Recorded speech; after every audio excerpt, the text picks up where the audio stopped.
भारताच्या राजकीय इतिहासामध्ये नुकताच एक मोठा आणि ऐतिहासिक टप्पा पार पडलेला आहे।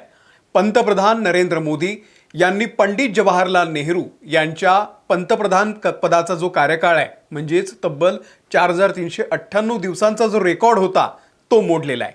या ऐतिहासिक टप्प्यानंतर आता संपूर्ण देशामध्ये आणि जगभरामध्ये एकच चर्चा रंगलेली आहे, ती म्हणजे या दोघांपैकी भारताचा सर्वात यशस्वी पंतप्रधान कोण।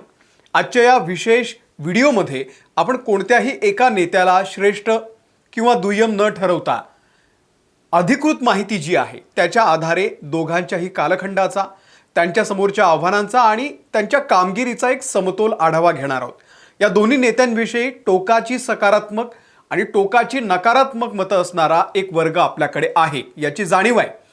पण हा व्हिडिओ आपण त्या नजरेतून न बघता काही महत्त्वाच्या फॅक्ट्सवरती आहे, कारण या दोन्ही नेत्यांचा कार्यकाळ, त्या काळातली आव्हानं, त्या काळातली परिस्थिती ही भिन्न होती आणि त्यामुळे यांनी हे केलं त्यांनी ते केलं असं न करता आपण कालानुरूप नेमकं काय घडलेलं आहे आणि त्यामुळे भारताच्या विकासात कसं योगदान दिलेलं आहे या दोन्ही नेत्यांनी याविषयी बोलूयात। नमस्कार, मी अमोल किन्होळकर, आपण पाहत आहात महाराष्ट्र टाइम्स ऑनलाईन। कोणत्याही नेत्याच्या यशाचं मूल्यमापन करायचं असेल तर त्यांनी सत्ता हाती घेतली तेव्हा देशाची परिस्थिती काय होती हे समजून घेणं अत्यंत गरजेचं आहे। 1947 साली जेव्हा पंडित जवाहरलाल नेहरू यांनी देशाची धुरा सांभाळली तेव्हा भारत नुकताच स्वतंत्र झाला होता। फाळणीच्या भयंकर जखमा ताज्याच होत्या आपल्यावरती आणि 500हून अधिक संस्थानांना एकत्र करून अखंड भारत बनवण्याचं प्रचंड मोठं आव्हान आपल्या सगळ्यांच्या समोर होतं आणि त्या काळात देशात साक्षरतेचं प्रमाण फक्त 12% होतं। गरिबी, उपासमारीचं मोठं संकट देशावरती होतं। थोडक्यात सांगायचं झालं तर नेहरूंना शून्यामधून हा देश उभा करायचा होता। याच्या अगदी उलट 2014 मध्ये जेव्हा पंतप्रधान नरेंद्र मोदी सत्तेवरती आले तेव्हा भारत जगातील एक आर्थिक शक्ती बनला होता। मात्र देशांतर्गत पातळीवरती भ्रष्टाचार होता, प्रशासनामध्ये एक प्रकारची सुस्ती होती, संथ आर्थिक विकास यामुळे जनतेमध्ये तीव्र असंतोष होता। कोट्यवधी भारतीयांकडे स्वतःचं बँक अकाउंट नव्हतं, पक्की घरं नव्हती, मूलभूत सुविधांचा अभाव होता आणि अशा स्थितीमध्ये भारताला जागतिक स्तरावरती एक महासत्ता म्हणून प्रस्थापित करण्याचं आणि प्रशासनामध्ये पारदर्शकता आणण्याचं मोठं आव्हान पंतप्रधान नरेंद्र मोदी यांच्या समोर होतं। आता आपण या दोन्ही नेत्यांच्या आर्थिक धोरणांची तुलना करूया। म्हणजे पंडित नेहरूंनी देशाच्या विकासासाठी समाजवादी विचारांवरती आधारित मिश्र अर्थव्यवस्थेचा स्वीकार केला। त्यांनी सरकारी कंपन्या, अवजड उद्योगांच्या निर्मितीवरती मोठा भर दिला।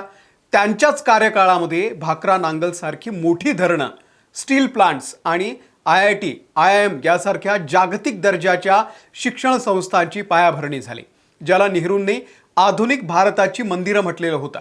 मात्र त्यांच्या या धोरणामुळे देशामध्ये लायसन्स राज आलं, ज्यानं खाजगी उद्योगांच्या वाढीवरती मर्यादा आणल्या आणि देशाचा आर्थिक विकास दर काहीसा संथ राहिला, अशी टीका देखील त्यांच्यावरती केली जाते।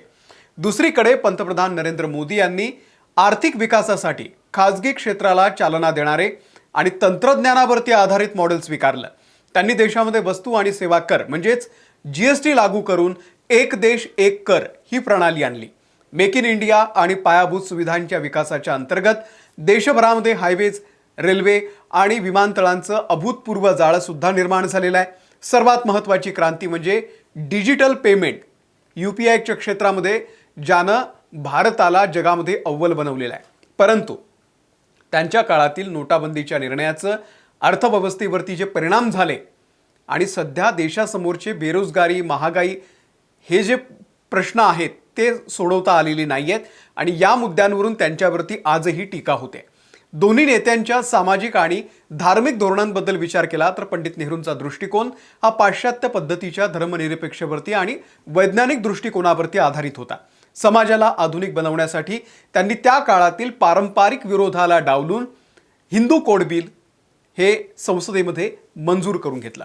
या कायद्यामुळे हिंदू महिलांना मालमत्तेमध्ये आणि घटस्फोटात पहिल्यांदाच कायदेशीर हक्क मिळाले, जे सामाजिक सुरक्षेच्या दृष्टीनं खूप मोठं पाऊल होतं।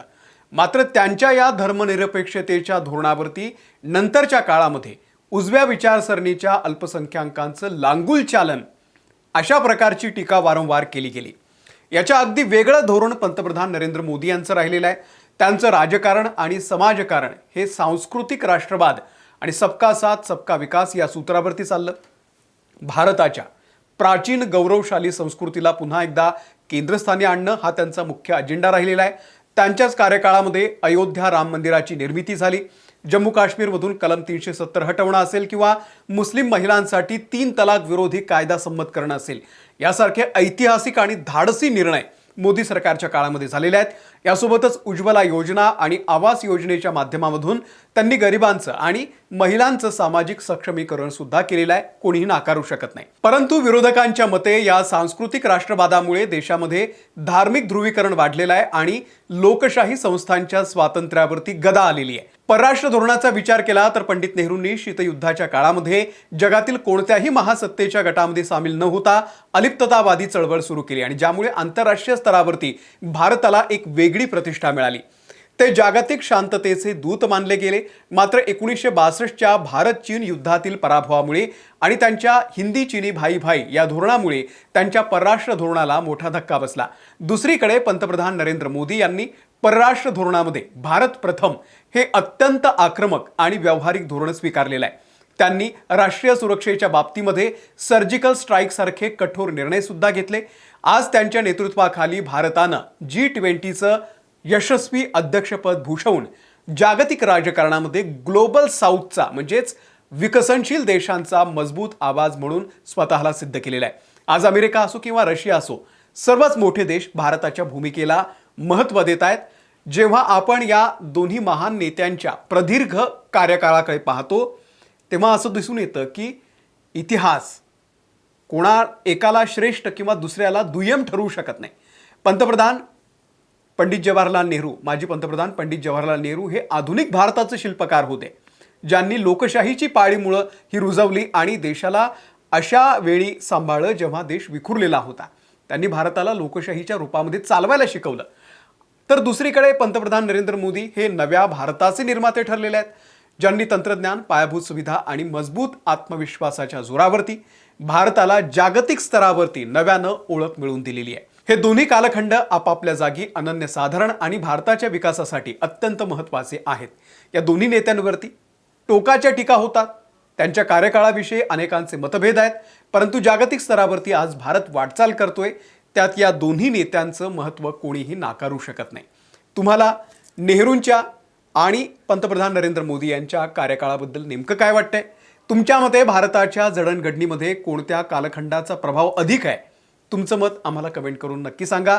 व्हिडिओ आवडला असेल लाईक करा, शेअर करा आणि आमच्या चॅनलला, महाराष्ट्र टाइम्सच्या यूट्यूब चॅनलला तुम्ही सबस्क्राईब करायला विसरू नका.